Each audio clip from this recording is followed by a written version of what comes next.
학생운동이 분화됩니다. 4월 혁명 때는 와 하고 다 몰리고 주도를 했었던 건 우파가 주도했지만 학생운동 쪽에 어떤 그 변혁적인 세력, 그러니까 이거는 4.1 한국전쟁 이전에도 이전에 진보적인 세력이 많았고,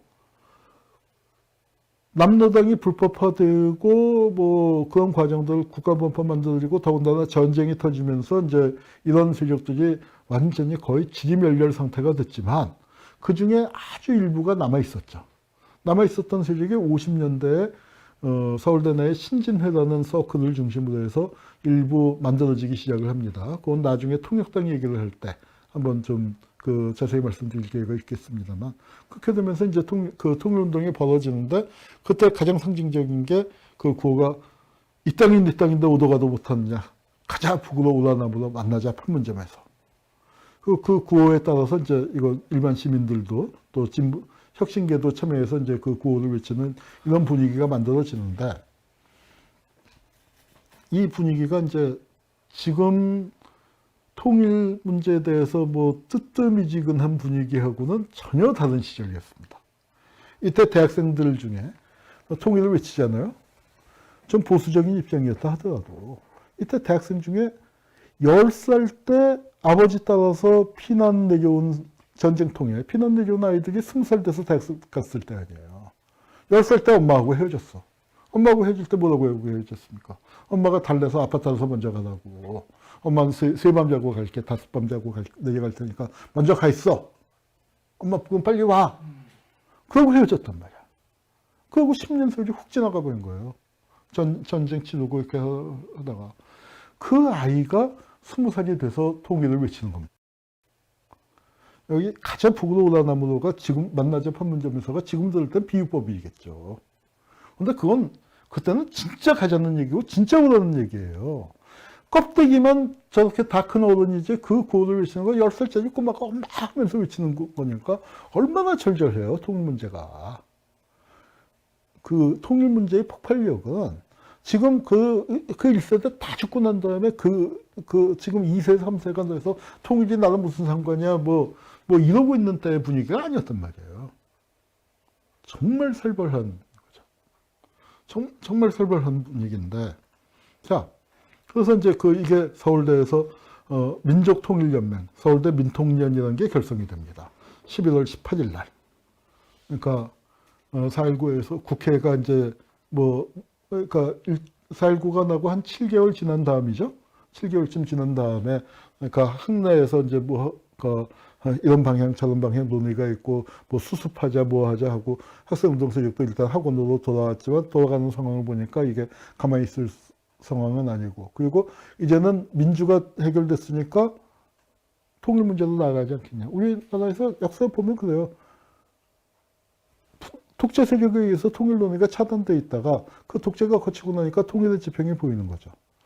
81년도에도 그러니까 87년도에도 6월 항쟁 끝나고 난 다음에 88년도 통일 문제가 확 불거졌고, 촛불 끝나고 난 다음에도 지금 남북관계의 그 변화에 대한 기대가, 지금은 정부가 주된 역할을 하기 때문에 민간이 약해 보이는 거지, 사실은 민간 쪽에서도 굉장히 활발하게 지금 움직이고 있는 거죠. 그런 상황인데 4.19 때 이렇게 민간에서 통일운동이 확 벌어지는데, 이게 88년도 때보다 오히려 더 강력하게 정부가 막아 나서는 거예요.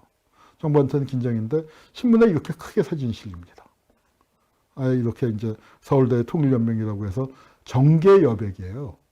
사회면에 실린 게 아니고 정치면이에요. 그리고 일면톱으로 이건 사회면이네요. 이건 민통의 배후를 내사 중이다. 통일연맹 배후를 내사 중이다.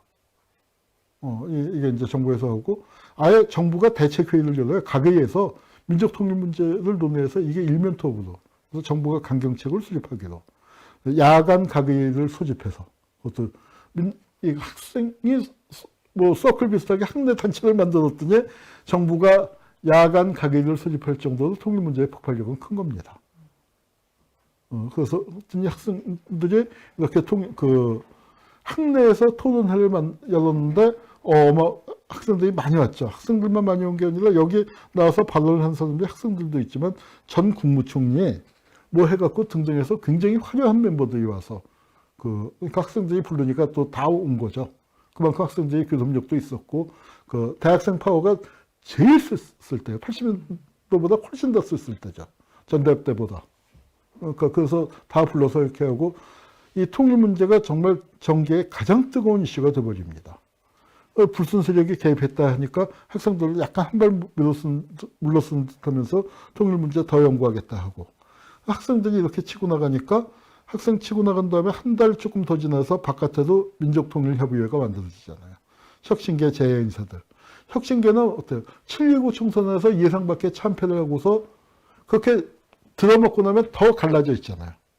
그래서 방향을 못 잡다가 학생들이 통일 문제 치고 나가니까 거기 이제 같이 나가는 거고 그렇게 되니까 반공 쪽에서는 국민 반공 계몽단을 만들어서 공산 간첩에 요게 뭐냐면 준동이에요. 준동. 준동이 글자가 참 있죠. 봄이 되니까 벌레들이 기어 나온다는 그런 뜻입니다. 한자가. 예. 그래서 근데 우리 통일 문제 어때요? 조봉암 선생이 남북한에 걸쳐서 평화적인 통일을 주장하자고 했더니 뭐예요? 이걸 간첩으로 몰아서 죽여버렸잖아요. 이게 진보당 사건이잖아요. 이게 그 진보당 사건 그 무렵일 때 보면은 평화통일을 내세워서 그러니까 평화통일 운동은 민국을 부인하는 것, 대한민국을 부인하는 것이다. 평화통일로는 가면이다. 그리고 진보당 사건 터지면서 평화통일을 구실로 이제 정부 전복을 기도했다. 그다음에 그 법정에서도 평화통일을 싸고 검사와 변호사가 논쟁을 벌였다. 신문의 초점은 평화통일론이었다. 이 민감한 문제가 진보당을 잡아주기도 그 문제가 인전 전면에 부각이 되니까 정부에서는 의학하면서 이제 이거 어떻게 막아보려고. 그러다가 이게 이제 진짜로 쓰진 게 남북학생회담이죠. 가자 북으로 올라남으로 만나자 판문점에서 라는 구호하에 남과 북의 학생들이 만나겠다. 만나기로 한 날짜가 5월 17일인가 그래요.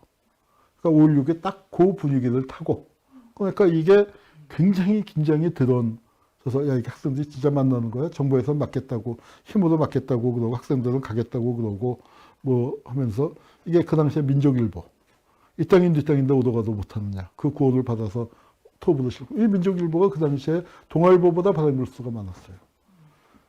민통년이 만들어지니까 너무도 천진난만한 통일론이라고 동아일보에서는 보통 서설이 2개 실는데 하나도 그러니까 보통 2개도 5단, 2단 반 정도 돼서 이 정도 실는데 보통 서설에 3배짜리 서설 길게 쓰고 서울대 내에서도 보수적인 애들은 학생회담 갖고 양론 있고 정부는 힘으로라도 막겠다고 하고 이러고 있던 차에 5.16에 터지는 겁니다. 5.16 사진에 Time stops when I'm falling for you.